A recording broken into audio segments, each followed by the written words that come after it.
Welcome to the island of Malaita. This is the most populated island in the Solomon Islands. Today I will show you great things, miracles and manifestations that are taking place on this island, are changing people's lives, and people are looking forward to see Jesus and his soon return.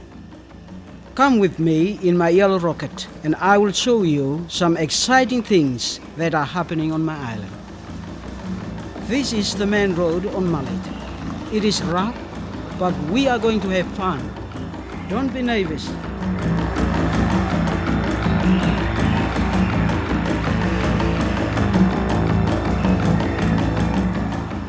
Today we have on board Jackie Smith, Director of Global Mission Pioneers, and her sister Becky, and Dr. Alice Curry, who coordinates the Global Mission for the South Pacific Division. You are in good company. We will have to stop and refuel occasionally, but the trip will be exciting. We will cross rivers and climb mountains. My island is about 100 miles long and 40 miles wide. It has a population of 100,000, and the good news is that in the last 2 years, we have baptized more than 1,000 people a year. We used to baptize 100 a year. What has made the difference? We now have 100 mountain men of Malaita, supported by Global Mission and laymen who are serving the church in voluntary capacities. Global Mission Pioneer training classes are conducted for 2 months. Students then graduate. This is a big occasion for them. We provide each volunteer with good resources, which includes a blackboard, and then post them to new areas to create a Seventh-day Adventist presence. I want you to meet the people of my village. They were heathen people. This is my father, who used to be a devil priest, and who today is a paramount chief. My father and his people became Anglicans, but now they have invited the Seventh-day Adventists to establish a church in my village of Rake. This is wonderful progress.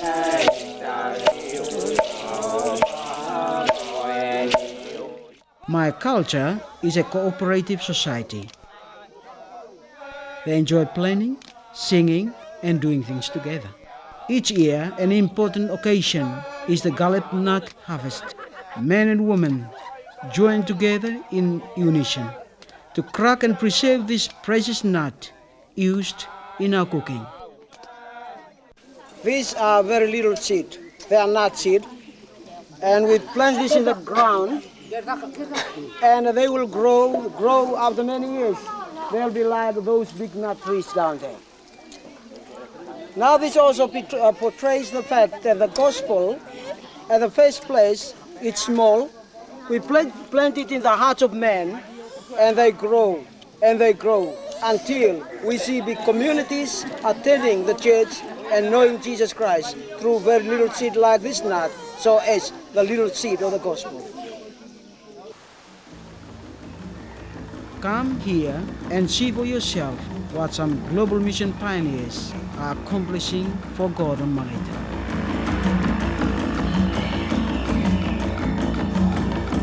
The problem we have here in my new area is the community need a new small church where it could accommodate us, that we could have our worship, and also the floating islands outside needs our regular visits. If we could possibly own a canoe outbound motor, that we could have regular visits to visit them outside. Some 30 years ago, they started building a Seventh-day Adventist place here. Then some men from the other religions, they came and they burned the whole place down. And they thought that was the end of the Seventh-day Adventist Church to exist here. It is my privilege, by the way, to introduce to you this man. He's the pioneer of the area. When the work was hard and the place was hard, he broke into those times and he started SDA presence here 30 years ago. At the first time, I had a little bit for starting church, but once me start him here, and he come master, he helping me, and he come out easy. And might now we got 100 over members inside Long Chase. We climb aboard a truck and head for the mountains. Mountain people pass us carrying their market produce. These Global Mission pioneers will climb 2,500 feet today up the rugged mountains. Regular rests were important for our survival. Tropical rain has made the truck muddy. The steep climb in these tropical mountains made us thirsty. Our arrival at Quarryville was announced by the blowing of a sail.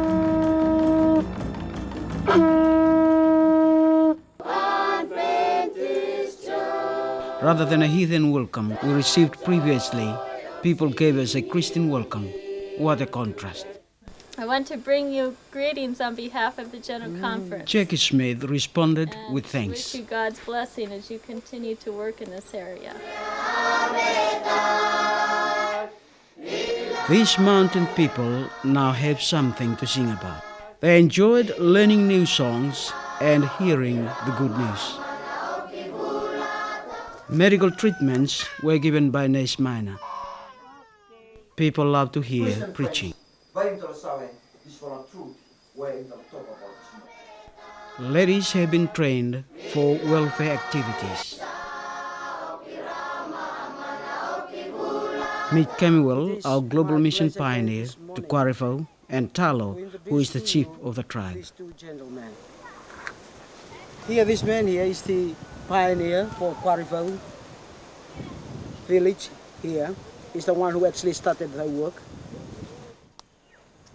When you look up there, you see on the branch of tree there, you can see a round stone. The stone is not commonly found here. It's a different stone. It's a stone that must be taken from somewhere else. That stone there was there for around about 8 generations now. It must be there for a long time. The reason why the stone was there to show stability, victory for the heathen people in the years past. As long as the stone remains there, it shows that the people will continue on to stay, the people will continue on to have victory over other tribes around these mountains. But seeing that Christianity has come and conquered this place and the power of Satan and the power of devil, the stability of the staying of the stone now on this branch, we say it stayed as a sign of victory for God's church and the gospel to work in this part of the world. The highlight of this mountain trek was to open the smallest church ever built on Malaita in the village of Mamak and the baptism of Risabe, the devil priest and the chief of the area. Jackie Smith opened the little church.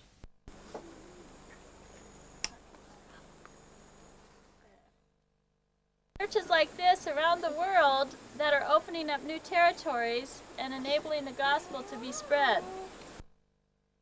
Dr. Curry dedicated this house of prayer in my mountains.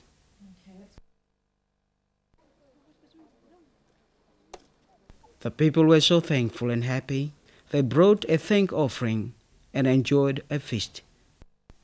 This was something to celebrate. Today, brothers and sisters, is a day of victory. My friend Rishav requested to dress in his ceremonial decorations before his baptism. Here I stayed with the devil priest, the paramount chief of these mountains, and on the other end is the pioneer who brought the message to this place. Now today I want to share to you the testimony of how Rishav, the devil priest, became a Seventh-day Adventist, and very soon, short after this interview, we will take him into the water of baptism. Risha, by the way, he was the paramount chief and at the same time a devil priest over many priests in these mountains. He used to take sacrifices of pigs for the life of these people here. The people of this mountain depended on him for many, many years. And at the same time, he was so concerned when he see there are lots of children who are running these mountains without hope and without future. They have no hope, no future. So he was planning, he want any church to establish a school for these people. Now at Quarryville, they have the school there. All his children, they are going to the school at Quarryville, and other children who are owned by the people of these mountains. But then he said, if I'm a devil priest, I cannot really support this school. I want to become a Christian so that I can become a pillar to support the school. Now today, more than 80 students in these valleys are attending the Seventh-day Adventist school, and now he made up his mind that he came up and he built the church. Risabe was baptized. His 37 children and their spouses and children will learn of God in this unique mountain chapel. Recently, Global Mission has donated a chainsaw to help us build more than 100 churches, clinics, schools on my island. I would like to express my thankfulness and joy to the World Church and the members of the church to initiate such a program like Direct Action Plan, through which we have entered into more than 100 new areas in the mountains of Malaita. Malaita mission actually is a mission that is ready to be harvested. Just like the tree here, as you can see right in there, there are lots of trees that are, lot of fruits there that are ready to be harvested. But God actually is looking for men so that through him and through their work, the big harvest on the Malaita mission can be harvested and be ready to meet Jesus on his second return. We cast the gospel net and are pulling in a wonderful harvest.